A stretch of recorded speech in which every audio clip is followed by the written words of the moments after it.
Now that we have added several detailed views of this assembly, let's explore how we can add the views and drawing of single component or a single subassembly. So far we have added the drawing of the entire assembly, either exploded or like this one. But now let's say we want to add the drawing for maybe this hinge subassembly or maybe this drawer channel subassembly. If that's the case, then you can do it using this workflow. So I'll just go to new sheet and let's give it a name. So I'll call it drawer channel. All right, and with the default scale of 1:10, I'll now select NCB landscape, apply changes, and we are done. So we've got a new sheet. Now in this sheet, if you go to this drawing view and refresh it, it's just going to show the view of this entire assembly, which of course I don't want. So rather than selecting it from here, I'll now go to drawing command manager and I'll select model view. Now here also full assembly is selected, but we don't want it. So I'll go to browse and now select open from this PC. This is the window that should open up in your case. And now from here, select the drawer channel subassembly. Now you can go to this cabinet assembly folder where every single component as well as subassembly is located. And if you want to just make drawing for anything else, you can select it from this list. I'll select drawer channel. I'll click open. And here we are, we have got this view.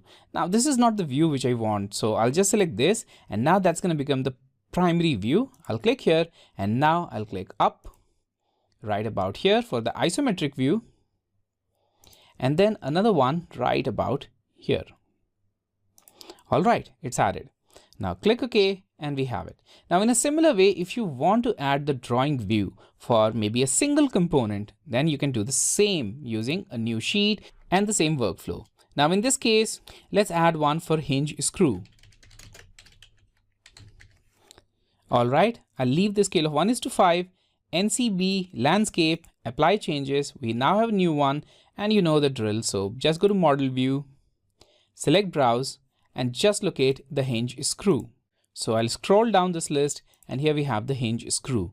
Select, open, and we have it. Now it's going to show the main view. Just select it here.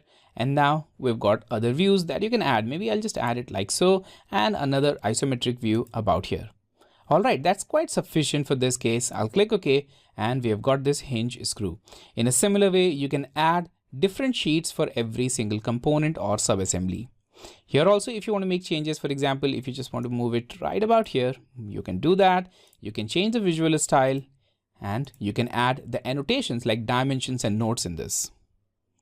Now let's go back to this drawer channel and here we have some problems. Well, the first thing is, of course, this view, so I'll just change that to shaded. And this one is very tiny, though it is just using the scale of this primary view. But in this case, using primary view is not making sense because it is quite tiny. So I'm going to make it large. So I'll select this view.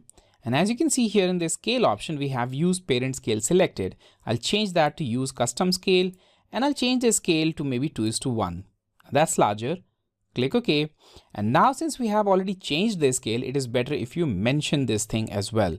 So to mention it, I'll go to annotation, note, and let's just add a note right underneath this view.